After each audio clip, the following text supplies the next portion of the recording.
Okay, my friends, week 4. And as the graphic designer begins to return back mock ups to you, you start to really see how concrete or whacked out your ideas really were. Really nice way to kind of reground yourself is to have a reference. Um, so, similar to cooking, you really don't know what sweet is until you know what not sweet is. You really don't know what too garlicky is until you've had the same dish without garlic, and then you realize, wow, okay, maybe somewhere in the middle. Um, Kind of a weird example, but I'm bringing it up because you have to understand that as artists, we need something to reel us in. Just because you have a really great logo, it doesn't mean it's really great for EDM and for flyers. So simplicity for me was hard because I wanted to pack in tropical. You're just going to have to trust that you can do only so much with a visual image, and that the tropical for me had to be reflected a little bit visually and a lot of it musically. So your logo is not going to be your be all end all, but it should tell people what you are for the most part. And then when they listen to your music, they get a more concrete idea, because now not only is it visual, but it's also auditory, audio, listening. And then the idea of you gets painted, or starts to get painted, in someone's head. So the major characteristics that I saw with logos that I would suggest you do is bold fonts. For me, it was hard to find a bold font that was tropical. So even though I don't love my font, I love my logo as a whole. And that's a really good, I think, mature way of understanding what the logo needs and where it's going so that it works. Just look at a lot of these people's logo. I mean, Hardwell is about as simple as it gets. Giant, bold, blocky letters. To a degree, same with Carnage. I took the right route, sort of like Fool's Gold here. Sort of like, I guess, Skrillex's label here.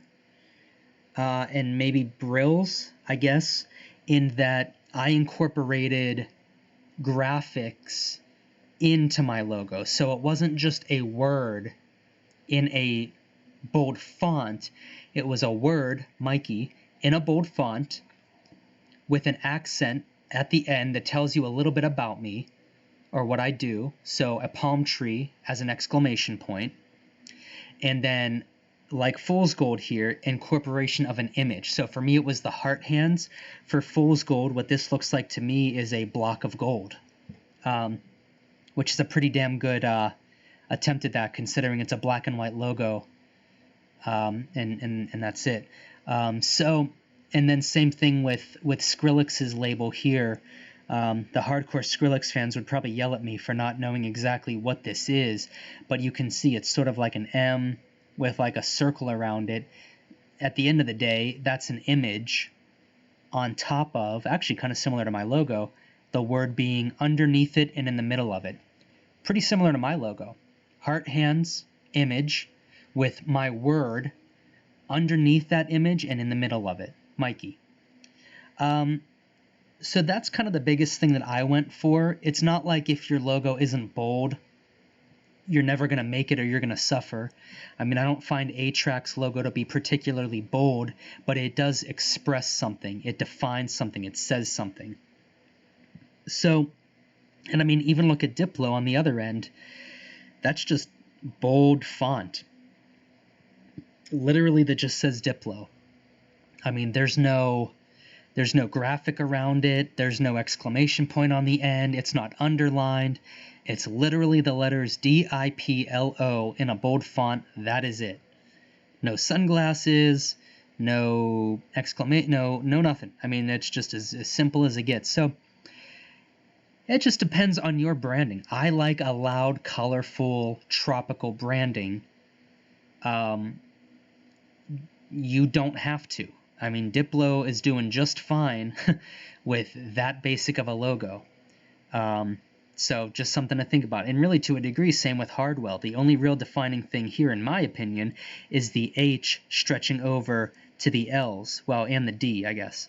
But no exclamation points, nothing is underlined, there's no bubbles around it, there's no logo around it. It's big, blocky, bold letters with a line going above it. That's it. So think about these things, guys. It doesn't have to try to be everything to everyone, and you don't even have to do what Fool's Gold did here with like a brick of gold where in the middle of it it says Fool's Gold. It can be something simple as well. It just depends on self-awareness and revisions and working with your graphic designer. So I hate to say it, but that acting class should be looking better and better because if you haven't already been in it for a month, because it's about self-awareness. It's about the journey of understanding who you are. Some people aren't very flamboyant and bright and loud, so maybe they don't want an I and two L's the way that Skrillex did here. Maybe it's something more basic like the Major Lazer logo. It's just up to you. Or Dylan Francis, that's another good example. Bold font, really not much else to it. Now that guy's basically could have a career in comedy as well, but his logo is, just in my opinion, I mean, it's no hate, it's just very plain, you know. So you don't necessarily need to go overboard on it. Just get bold letters so it looks good on a flyer, in my opinion. So there you go, guys. Revisions. Get what you want, work with your graphic designer. It probably is not going to come out perfect the first time. Now, your mind may be blown when you see it on your screen for the first time because it's exciting, but that first draft is likely just that, only a first draft. So don't get too out of control with the first draft. Look at it, get excited, celebrate, go to bed, look at it the next morning, and realize it's just a first draft. Now, maybe the graphic designer nailed it and you're good, but if you think that, try to be pretty darn sure, because there's no harm in doing a second, third, fourth, fifth, and sixth draft of your logo to really make sure it's what you want and will translate well on a flyer or online. But at the same time, please do not beat a dead horse. Get what you want, make sure it's as good as it can be, and then move on, because as the years pass on, you're going to change and it's going to morph anyways.